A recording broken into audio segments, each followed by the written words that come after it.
All right. Hey there, everyone. Raven here. We're kicking off a brand new series today called Growing Whole Vibrant Conscious Aging. Go ahead and click subscribe below if you haven't already. I'm happy to welcome Rebecca Chaplin. Rebecca is passionate. Hey, Rebecca. She is passionate about the expression of wisdom as we age. Who couldn't be? She values the opportunity to channel the passion and gifts of older adults in Western North Carolina. Since 2016, Rebecca served as the Associate State Director of AARP in North Carolina Mountain Region. She's worked in the fields of gerontological research, policy, and practice in the US, Canada, and England.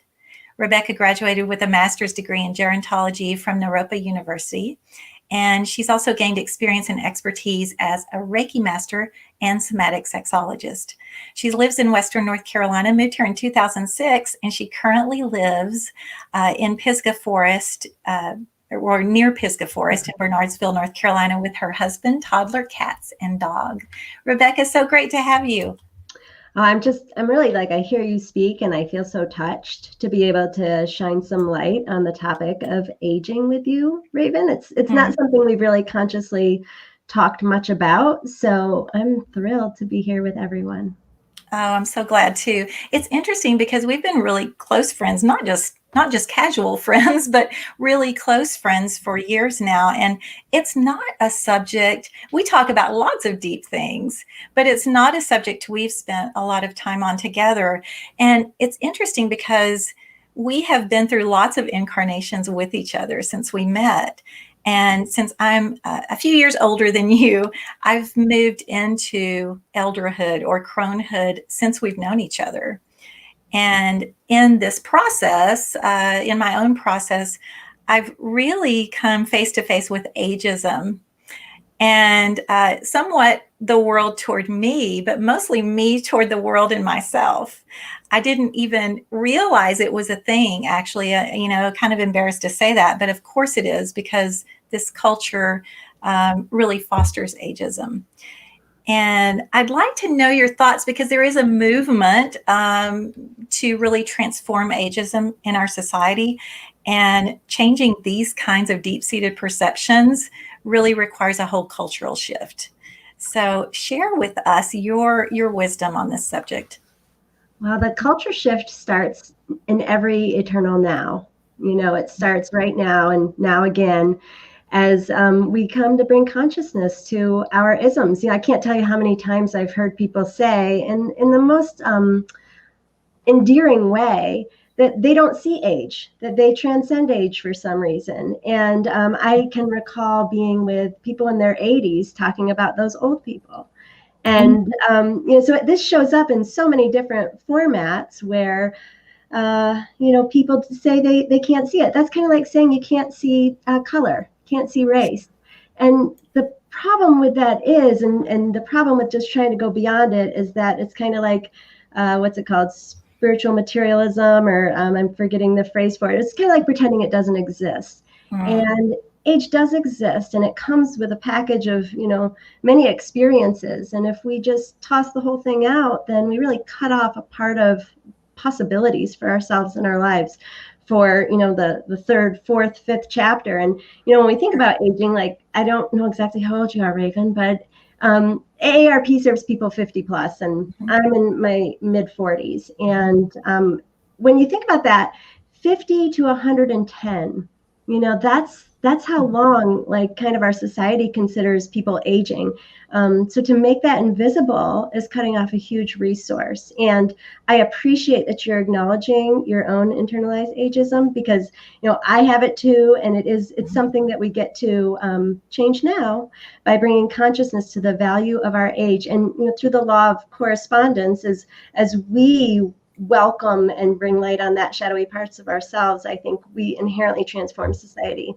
And one other thought I have on this is, like, that invisibility factor, I think, is what a lot of people experience as they age. They say, well, before I used to turn heads when I walked down the street, and now I walk down the street and people might not even notice me, or they might bump into me. And that is, I think, a reflection of kind of the youth-oriented focus of our culture. And in reflecting on that, I think, we have a young country. The United States is young, and we value youth as kind of a cultural script. So the more that one way we can internally combat that is by noticing age and just seeing it and stopping and saying hello to the person who you maybe at another point in your life wouldn't have noticed. So thanks for shining a light on age. And I guess the other component is that personal fear of death and the unknown. Sure. Yeah. Yeah. Interesting. A lot of points. We have some friends here. So hi, Shakina, Tamala, Colleen, thanks for commenting.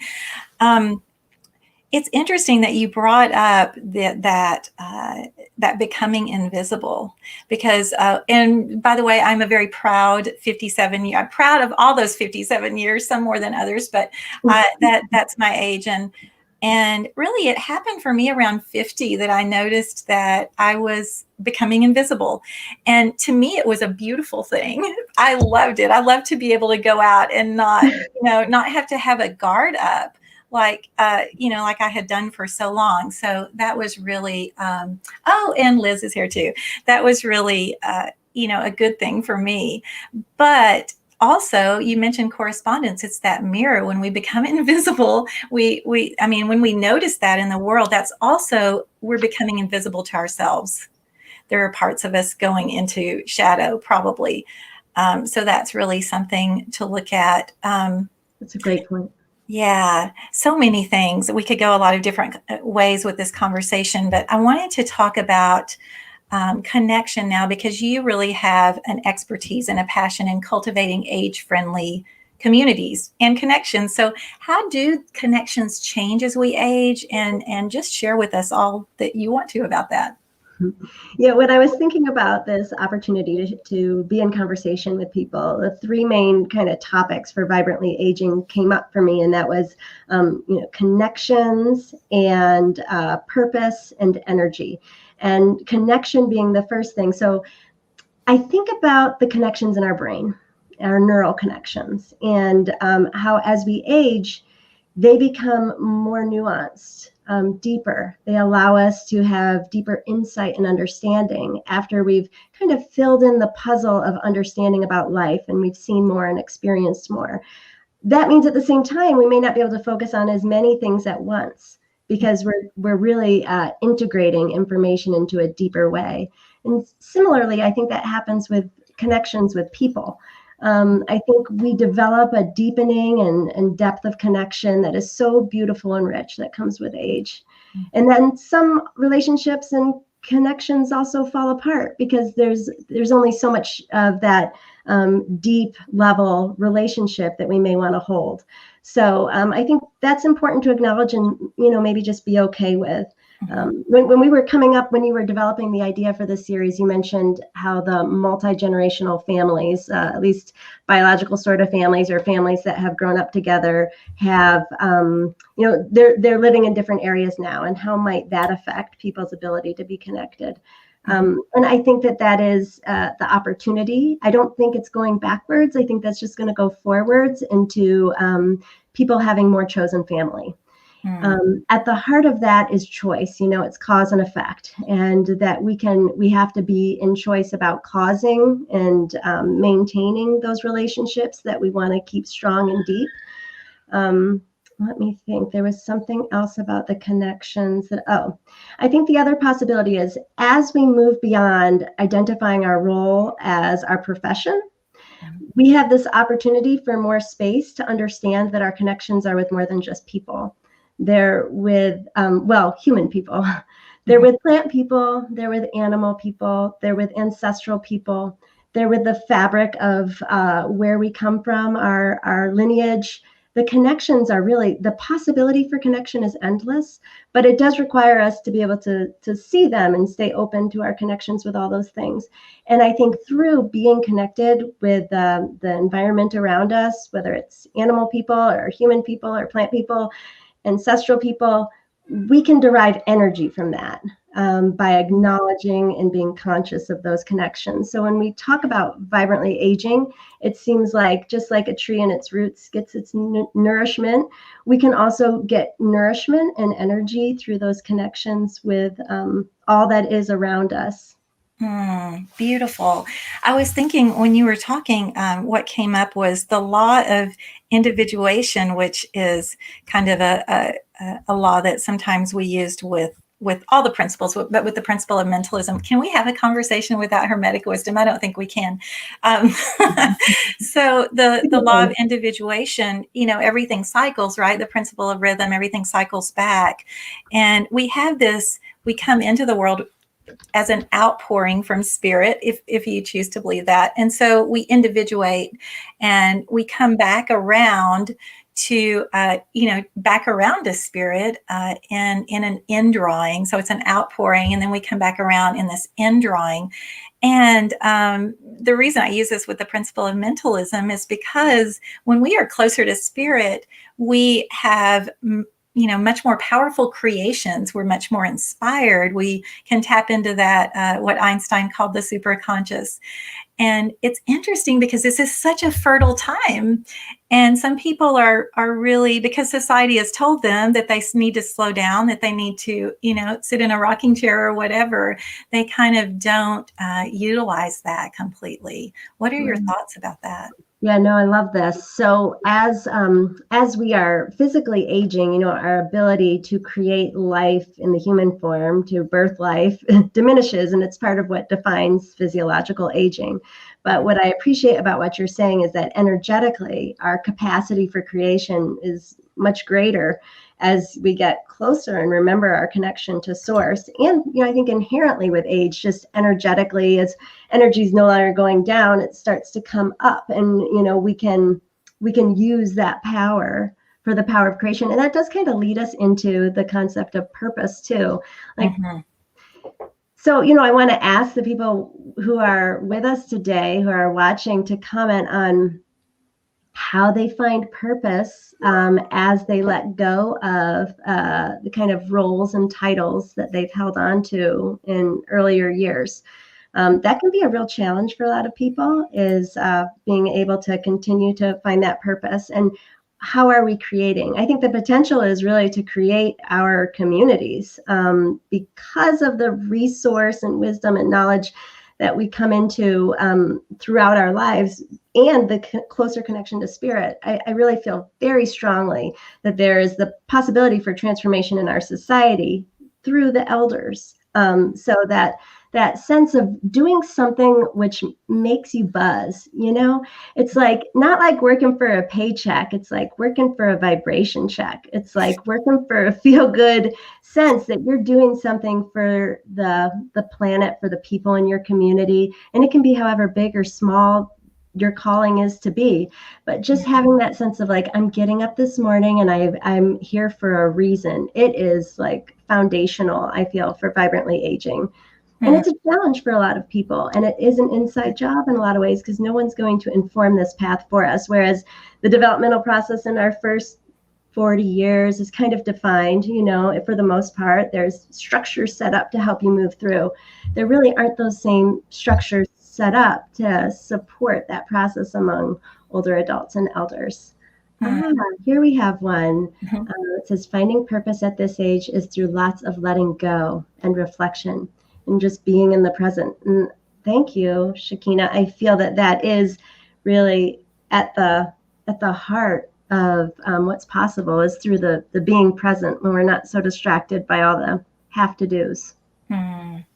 Definitely. Yeah, and anybody else, please weigh in on this. Another interesting point, I think, is that as we, or this has been my experience, as we grow in years, grow in wholeness, I like to say, as we do that, there's this liberation that happens, this freedom from the attachment of the views of others, I guess.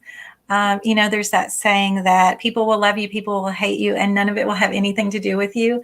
And Yeah. as I've found that is something that I can really embody. I try not to pay much attention to praise or criticism, and try not to be too attached to that. But this opens up, it seems like to me, more of a clear path for activism. Mm-hmm. Mm-hmm. And also, a bigger picture view. When we're younger, of course, there's always a place for anger and activism. We need that passion-driven, response. But when we're young, we tend to be very angry about, or very emotional about, some of the injustices in the world. As we're older, we've seen some things cycle around. We see a bit of the bigger picture, and we know, yes, there needs to be change made, and yes, I can do this, and we can do it from a more grounded place. In some instances, I'm saying generalities here, not always the case. There are certainly younger people who are, can do this, and older people that maybe are still emotional. But what are your thoughts about that? What do you see in your communities? Yeah, well, I really love working with AARP because our mission statement is to empower people to choose how they live as they age. And I think it's not, so for me, in my direct experience, I work with like a pretty large team of volunteers. And I listen to the areas where they say, I feel this really needs to happen in our community. And we talk about what's the best path forward to being successful together in doing that. So racial justice is one that has come up quite a bit among our volunteers. And they say, I've been out there with my sign. I have done those things in my life, and here we still are. We're still combating. We're still trying to foster racial justice in our community.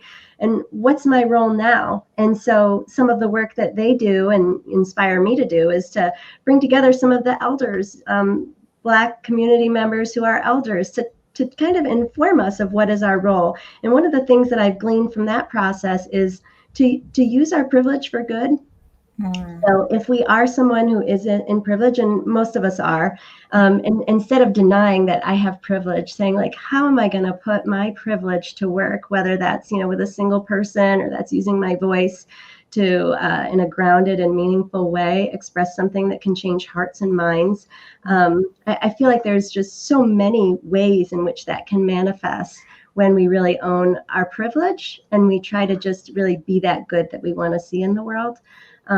So I completely agree with you in the concept and the opportunity for kind of like spiritual activism, or just any type of activism to actually bring about change. It has to be done differently, though. You're right. I mean, yeah, there's a quiet, humble confidence that that is possible, more possible, I feel, when we're present in our aging experience. Does that make sense? It makes perfect sense. Yeah. Yeah, I feel like that's a whole nother conversation, but let's go into the energy of aging, which is, a lot of times more associated with the physical body, but of course it's all related, right? So exercise, eating, sexuality, these changes throughout our lives are, they're ongoing. They change all the time. So what are you seeing as far as the elder years? What do you see as crucial to healthy aging? Maybe, is there a normal? Oh, that's such a good question, because as I was, throughout my life of studying, practicing, learning, working with and through age, there's been a lot of perspectives that have come forward. Should I follow a Mediterranean diet? Should I be all plant-based? And all these nuances. And I think that those are all great, things to consider as we find what works for us. But to me, the bottom line from what I see seems to come down to like input and output of energy, and taking in that which energizes us and brings us to a vibrational field place that feels really good. So feeling good is the indicator that you're, kind of on the right path. And that's a grounded sort of a good, not like necessarily a high feeling. So in thinking about that, like movement. If we don't move our energy, it will get stuck. And if our energy gets stuck, we could get sick. Like that kind of is a philosophy that I believe to be true. So movement of any sort that keeps our energy moving will help us from getting stuck and getting sick. And getting sick is not the same as getting aging, but many people do compound those things. They think, there's an increased incidence of all of these chronic diseases as we age. But that is not aging. Aging, there is a natural decline, but it certainly isn't cancer and heart disease. That's a disease that happens when, for a variety of reasons. So I think physical activity wise, it's really important just to keep it moving. And personally, my kind of like personal lens on this is that it needs to involve some restorative sort of exercise, something that really is about bringing energy in. So that could look like yoga or qigong or Feldenkrais or anything that just helps us bring our nervous system to that parasympathetic nervous system state and relaxed. That is deeply healing and keeps our energy moving. And then, some of the quicker moving exercises, whether it's walking or riding a bike, just do it. I think it's pretty pivotal. The science says so, and energetically it makes sense. Similarly with eating, I think just keeping energy moving in our bodies through the food that we take in as nutrition. I mean, there's so many perspectives out there, and I know our friend Katie, who wrote the book From Atheist to Enlightened in 90 Days, has a really interesting perspective, which I see value in. But keeping the food that comes through our body, keeping that moving is key. And I love talking about the sexuality and the energy of aging, because there's a lot of possibilities there. And I know that we might go into this more at another time, but so people associate so much of sexuality with our childbearing years, kind of like societally. And there's such a greater possibility to experience our sexuality and its connection to creativity and creation in our lives as we get beyond the years of where we physically conceive. So there's just a whole lot of possibilities there for sexuality to bring energy to our vibration and our lives. And it doesn't need to involve having a partner at all, working with our sexual energy. Since we all have aspects of masculine and feminine within us, we can work our sexual energy in any moment of the day and make anything that we're doing just a little bit more vibrant. Wonderful. Yeah, I look forward to that. We'll have a whole conversation about that in the coming weeks. Ruth Ann has, there are a few comments.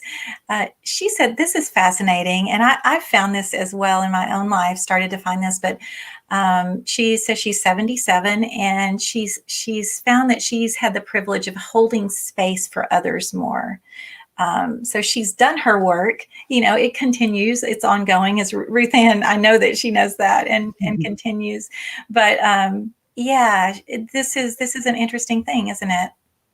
Yeah, no, I love it. And that makes us kind of rethink about what purpose can look like. It's not always an outward action. And sometimes, and we've heard this from a few people who are watching us today, that so often purpose can come in more of the holding and the power of holding that space for others and for the planet. So thank you for sharing that, Ruth Ann. Oh, this is great. I love that. Mm-hmm. Living fearlessly. It's now or never. Wow. We've got some very consciously aging people with us today. So that's encouraging to think that those of us who are here today are extending that energy outward. This is interesting because I've sat in circle with Tamala and everybody here, actually everybody that I see here, but one of the interesting things that she just brought up that I've seen is that people who come to do work, whether it's a private mentorship with me or one of my processes, they tend to be all ages coming in, but then the ones that commit tend to be older. And then once they do some work, they say, oh, I wish I would have had this when I was 20 or 30 or even 40. What if I would have known this when I was that age? What could I have done? And it's an interesting thing because the younger that we are, we don't feel a sense of urgency. We think that we've got all this time and maybe feel Mm. a bit more empowered than than when we're older, and we feel like we could use some support. But it's just an interesting dynamic, because when when you're young, you think, oh, I can keep repeating these same patterns for 5 years or 10 years or 15 years. When you're older, it's like, I don't want to repeat this pattern for 6 more months. I'm ready to do something. So I love that about this age group.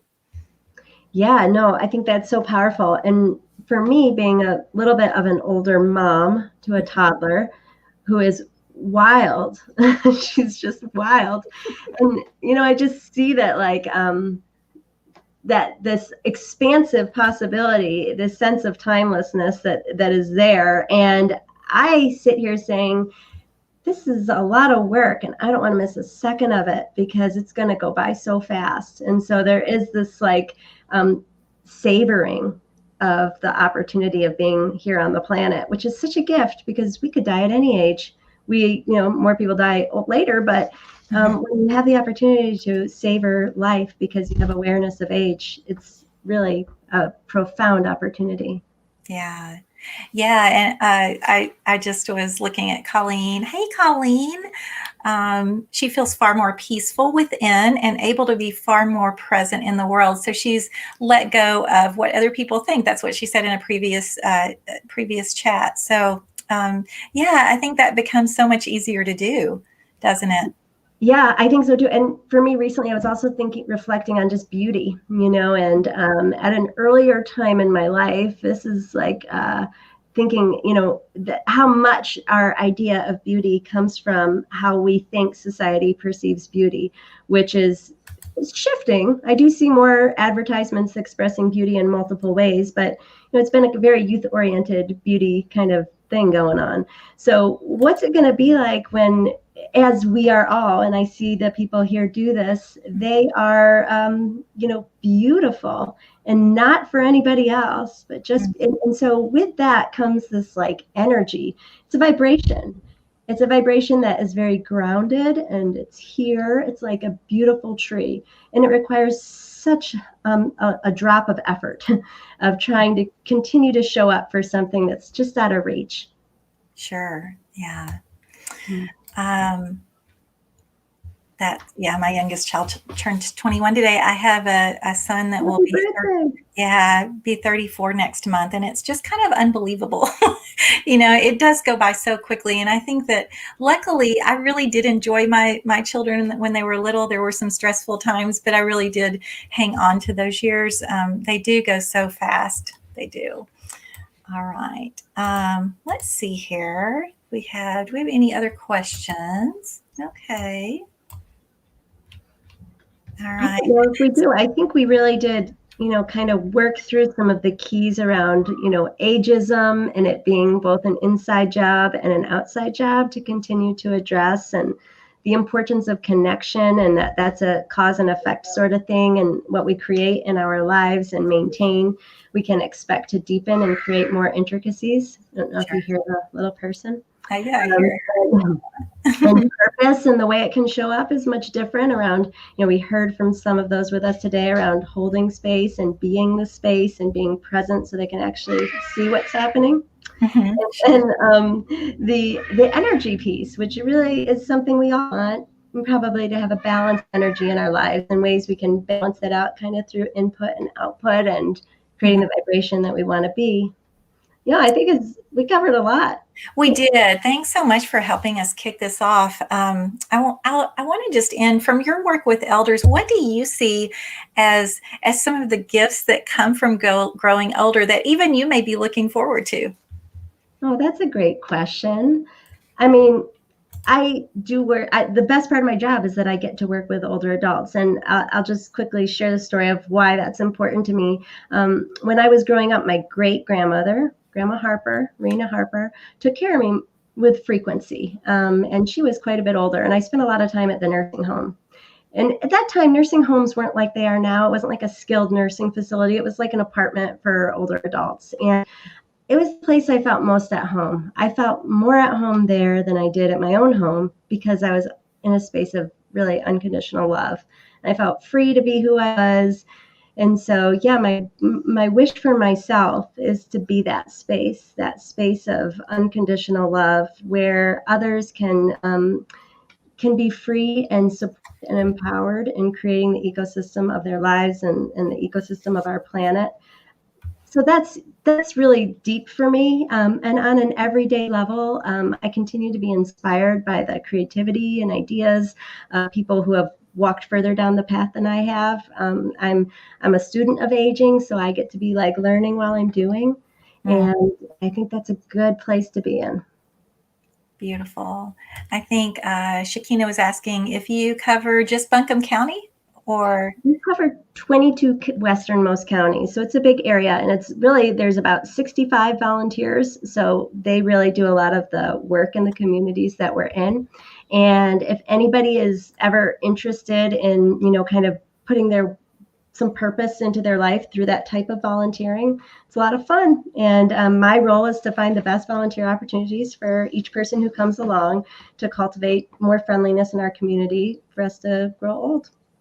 So if people want to get in touch with me, I think the best way, I don't know if you can type in a banner real quick, but they can just go to our Chaplin at aarp.org is the place where they could email me. And it's okay if you can't get that in real quick. Okay, our Chaplin at aarp.org. I didn't plan to make a pitch, but I just had to because it's a pretty cool organization, much more progressive and inclusive than I would have imagined. Look at you. I know. I learned something new. I thought it would be fun, Rebecca, in this series to ask each guest, and you're the first one, to name 3 things that you love about your current decade. In your case, it's the 40s, that maybe you didn't experience or couldn't have appreciated in younger years. Well, I've just learned to embrace my wildness. After so many years of squashing it down and then it would come out in unpredictable ways, I've just learned to say, my garden is wild, my hair is wild, my child is wild, I'm kind of wild. And that's just a great thing. Thank you, Colleen. So that would be thing 1, is just for me in my 40s, I've started to embrace my wildness. I am and for me in my 40s, I'm also just appreciating my home more than I ever have. There doesn't seem to be as much of a need to go and explore. So that feels really good and grounding. And I feel like the best decade is yet to come, which is exciting. I kind of keep feeling that way. I don't know. I don't know what that really means about me, but I guess it's also around working around and being around people who have walked the path a little further. I have so much admiration and respect. So thank you for that great question. Oh, thanks for answering. Thanks. What about you, Raven? What are your 3 favorite things from this decade? Oh, wow. I know you weren't prepared for okay. I think one of them I already mentioned was the liberation from the attachment of other people's thoughts, and just taking things less personally. That's been a really beautiful thing, and that's happened just in the 50s, really. And then I realize now something that we try to tell younger people, and you don't realize it when you're younger, but life is not about making money and doing more things, accomplishing more things. It's the little experiences, it's the relationships, it's the connections that happen. It's being able to go out and really feel nature and work in the garden and things like that. It's not those successes they at the end of or toward the end of life or in later years, those really mean very little. So I think that, and then the last thing is that I have such an appreciation for Scotch, that beautiful magical elixir that I did not have in my 20s, 30s, or 40s. I drink very little of it because I'm a lightweight, but there's such culture and history and magic in that drink, and I really appreciate that occasionally. Well, there you have it, your unexpected twist at the end of the first Vibrant Aging Chat. Yes. Rebecca, it's been such a pleasure. I look forward to our next time together. Me too. And thanks everybody for joining us again. Okay. Click subscribe. You'll receive notices of the future. You know what? Can I just take this moment? Just got this book. Have read half of it. This Chair Rocks: A Manifesto Against Ageism. Ashton Applewhite. She's going to be my next guest next week, so that will be fun. All right, everybody, take care. We'll see you next time.